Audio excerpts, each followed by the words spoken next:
कहने के लिए वो डाकू थी, लेकिन दलितों के लिए वो देवी थी। अधेड़ उम्र के पति ने किया बलात्कार, घर से निकाल दी गई।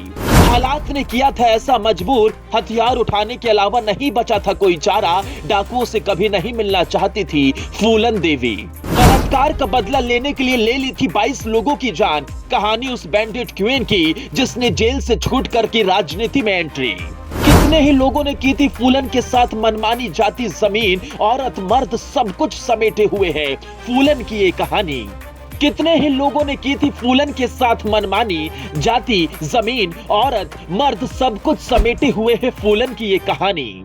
उसे एक कमरे में बंद कर इतना पीटा गया कि उस दर्द को सहने के लिए उसकी रूह कांप उठी। कई लोगों ने मिलकर उसके जिस्म को नोच नोच कर अपनी हवस को मिटाया और बाद में पूरे गांव के सामने उसे नंगा घुमाया।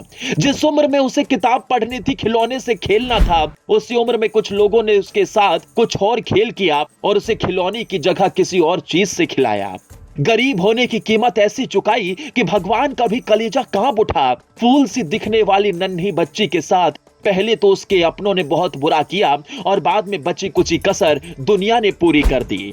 असल में ये कहानी नहीं है, बल्कि इतिहास में दफन वो काले पन्ने हैं जिनके बारे में जानने के बाद आपके भी होश उड़ जाएंगे। लेकिन इसे समझने के लिए आपको थोड़ा फ्लैशबैक में चलना होगा, जहां से इसकी शुरुआत होती है। यूपी में जालौन के घोरा का पुरवा में फूलन का जन्म 10 अगस्त 1963 को हुआ। बाहर झमाझम बारिश हो रही थी और एक मल्लाह के घर उसकी बेटी देवी बनकर आई थी। बचपन से ही फूलन तेज तर्रार और निडर थी। उसके गांव के आसपास बड़ी बड़ी जातियों का डेरा था, लेकिन छोटी जाति की होने के बावजूद कभी किसी के आगे नहीं झुकी।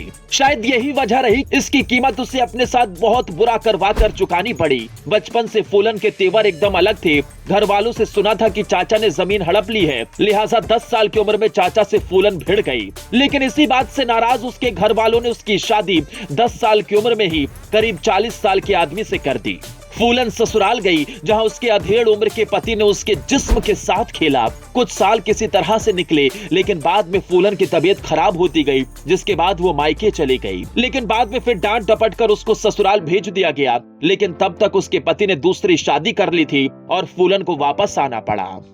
इसके बाद वो एकदम से टूट गई और उसने कुछ नए लोगों के साथ उठना बैठना शुरू किया जो डकैत बताए गए। गैंग से दोस्ती होने के बाद बदला लेने के लिए फूलन अपने ससुराल गई और पति की जमकर पिटाई की। इसके बाद धीरे धीरे फूलन की जिंदगी वापस ठीक होने लगी थी, लेकिन तभी उनके गैंग की भिड़ंत ठाकुरों के गैंग से हो गई, जिसके बाद फूलन को किडनैप कर लिया गया और करीब 3 हफ्ते तक उसके साथ हैवानियत की गई। हालांकि किसी तरह से फूलन देवी ठाकुरों के चंगुल से भागने में कामयाब रही। इसके बाद वापस 1981 में वो अपने गैंग के साथ कानपुर देहात के उस बेमही गांव लौटी जहां उसके साथ गलत हुआ था।